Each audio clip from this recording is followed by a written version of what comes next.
Okay, so what are equivalent rational numbers? Anyone? You might have used this word equivalent many a times in your schooling. Equivalent rational numbers. Like my 1 by 2 and 2 by 4. Very good. Very good. So when you have Like a equivalent fractions. Equivalent fractions. So you have 1 by 2. So if you can always, if you have 1 by 2, you can multiply this with 2. And this denominator also you can multiply with 2. Therefore, that will give you 2 divided by 4. So mathematically your 1 by 2 is equal to 1 by 4. Your 1 by 2 is equal to 2 by 4, right?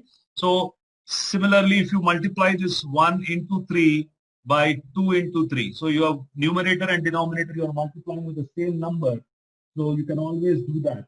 So that will give you 3 divided by 6. So in general, you need to know something very important. That is, whenever you have any rational number of the form P by Q, you have any rational number of the form P by Q, that can always be written as P into some A divided by Q into some A. Therefore, this value P by Q is equivalent to PA by QA. PA by QA. So basically, if you multiply with the same number in the numerator and denominator, the value of the rational number doesn't change. So if we have learned this in fractions also, when you did your ratio proportion in 7th standard, you have learned this. If you did not, at least learn now. Okay, so by multiplying with the same value in the numerator and the denominator, the value doesn't change. Okay, so that's a very simple property, but you need to know that. Okay, so second thing, once again, this is very simple, reducing to a simpler form. Say something like you have what is called 24 by 36. Let's assume you have 24 by 36. Basically, 24 by 36 is a rational number, but if you can see 24, 24 can be written as, you can see it can be written as 4 into 6 divided by, you can write it as 4 into 9. So you can see 4 is a common factor there. So there's a much bigger factor also. Basically, you can actually see this is nothing but 8 into 3 divided by, can I do it with 8? No. I can do it with 12, sorry. I'm sorry. 24 by 36, I can write it as 12 into 2 divided by 36 can be written as 12 into 3. So you can see 12 is the common factor, or we can also say that it's a GCF, greatest common factor is what we say.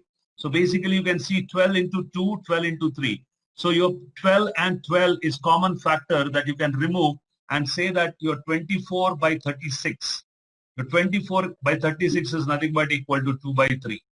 So what does that tell you? What it tells you is whatever is the common factor, you can divide with the common factor. That's the reason when we do our mathematics in the future, like, many a times, a lot of students don't understand something like, when we have something, I'll show you what I'm trying to tell you. So generally you learn something like this. Say, let me take something like, okay. So if you want 81 by 3, right? 81 by 3 for that matter. So generally, a lot of people try to do proper division of, say, not 81 by 3, let me take it as 81 by 27. Let me do it that way. So 81 by 27. So one way that you do is 27, you take 81, you actually divide and get to the answer. But I'm saying there is no need of doing that because you can see 81 by 27 is basically, you can see 27 ones are 27 threes are is 81. So basically it is 3 by 1.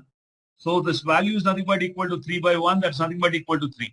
But few people cannot see that 81 is multiple of 27. No problem. At least you can see 81 by 27. So I'm saying, 81 is a multiple of 9. 27 is also multiple of 9. So basically 9 nines is 81. 9 3s is 27. So basically your 81 by 27 is becoming 9 divided by 3. But you need not stop here. Basically 3 1s are 3 3s are. Therefore that's nothing but 3 by 1, which is nothing but equal to 3.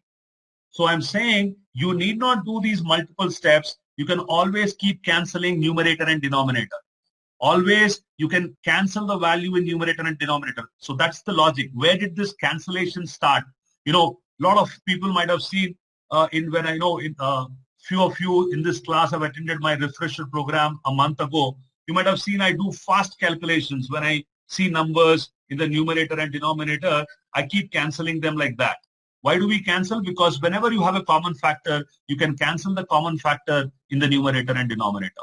I hope everyone understood what I'm trying to teach.